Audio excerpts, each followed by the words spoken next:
Tem momentos na história em que uma única ordem muda o rumo de tudo. Foi o que aconteceu quando o Irã errou feio e atacou um navio-tanque americano no Golfo Pérsico. A resposta americana não demorou nem uma hora. A ordem chegou ao USS Theodore Roosevelt, um dos maiores porta-aviões do mundo, e em questão de horas aquele navio gigante estava saindo do porto, rodeado de cruzadores e destroyers armados até os dentes, com dezenas de aviões de guerra no convés prontos para decolar. E junto com ele, os caças F-35, os aviões mais avançados do mundo, estavam sendo preparados para cruzar o Estreito de Hormuz. Hoje a gente vai acompanhar essa história do começo ao fim. Como um porta-aviões parte para a guerra, o que acontece dentro dele, e o que tudo isso significa para o Irã. Fique com a gente para não perder nada. Antes de tudo, deixa eu te apresentar o protagonista dessa história. O USS Theodore Roosevelt, que é um porta-aviões de propulsão nuclear da Marinha Americana. O nome é em homenagem ao presidente americano Theodore Roosevelt, famoso por dizer: "Fala suavemente e carrega um grande porrete".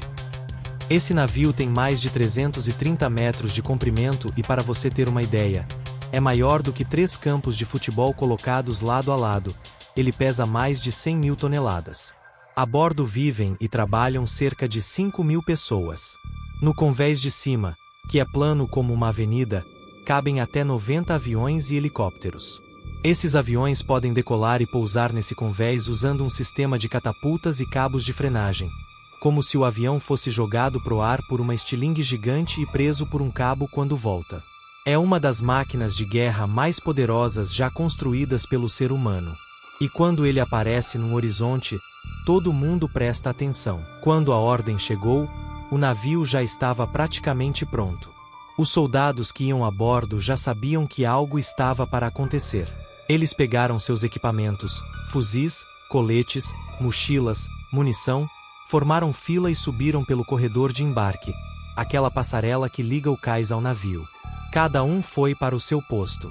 No cais, os marinheiros soltaram as grossas cordas que prendiam o navio ao pier. Cordas tão grandes que precisam de vários homens para segurá-las. A rampa lateral do casco foi erguida e travada. Lá embaixo, nos porões do navio, soldados organizavam caixas de suprimentos: comida, munição, peças de reposição, remédios. Tudo tem um lugar específico num navio de guerra. Cada item catalogado, cada caixote no lugar certo. Na sala da âncora, uma câmera no fundo do navio onde ficam as correntes gigantes. Marinheiros puxaram os metros e metros de corrente de volta para dentro, elo por elo, usando um guincho. Quando terminou, o oficial responsável subiu ao telefone e avisou a ponte de comando. Seção dianteira segura, navio pronto para zarpar. Rebocadores, aqueles barquinhos pequenos e potentes que ajudam os navios grandes a manobrar nos portos, se encostaram no casco e empurraram o Roosevelt para longe do cais, devagar, com cuidado. Quando o navio estava no meio do canal do porto, os rebocadores soltaram. A partir daí, o Roosevelt navegou sozinho. Pouco a pouco, ele ganhou o mar aberto.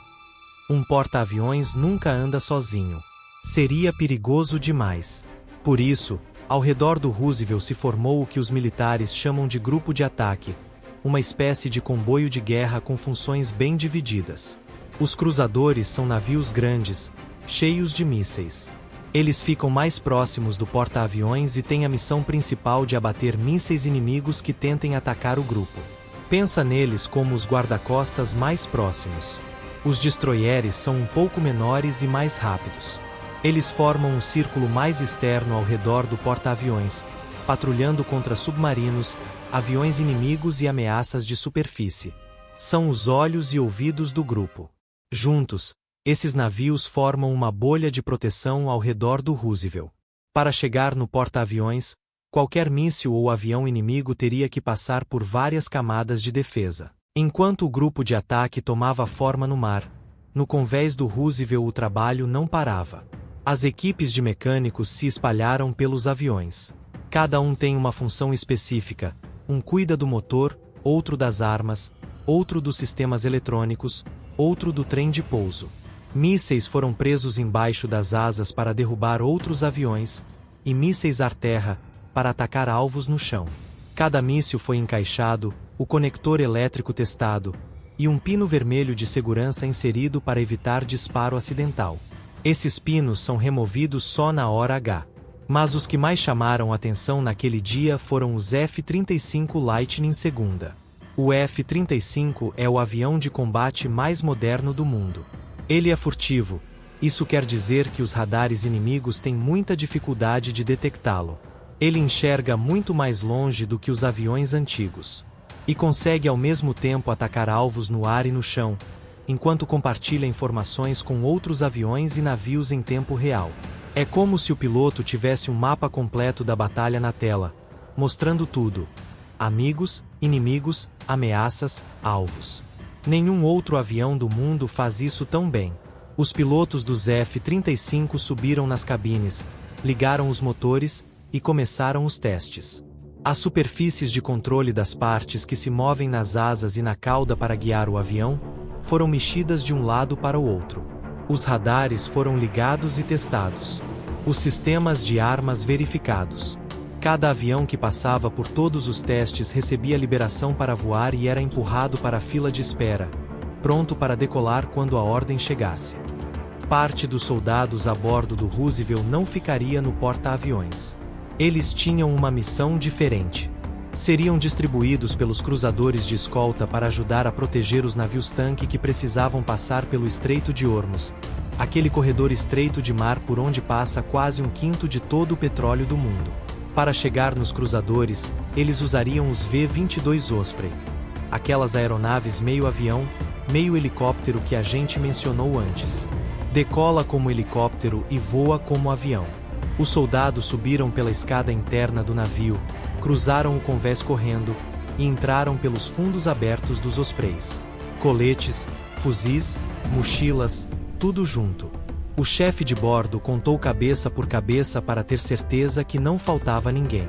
As hélices se abriram e elas ficam dobradas quando o avião está parado para não ocupar muito espaço. Os motores acenderam. E um por um dos Ospreys levantaram do convés do Roosevelt e partiram em direção aos cruzadores. Em poucos minutos, cada soldado estava no seu posto de combate, distribuído pela frota. Com os soldados distribuídos e o grupo de ataque em formação, chegou a hora dos aviões. Na proa do Roosevelt, na parte da frente, ficam as catapultas. São sistemas hidráulicos enormes, embutidos no convés que empurram o avião de 0 a mais de 260 km por hora em menos de 3 segundos. O piloto sente uma força equivalente a 3 vezes o peso do próprio corpo empurrando ele para trás na cadeira.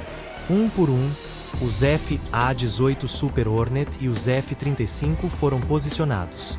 A equipe de convés encaixou o gancho do avião no trilho da catapulta.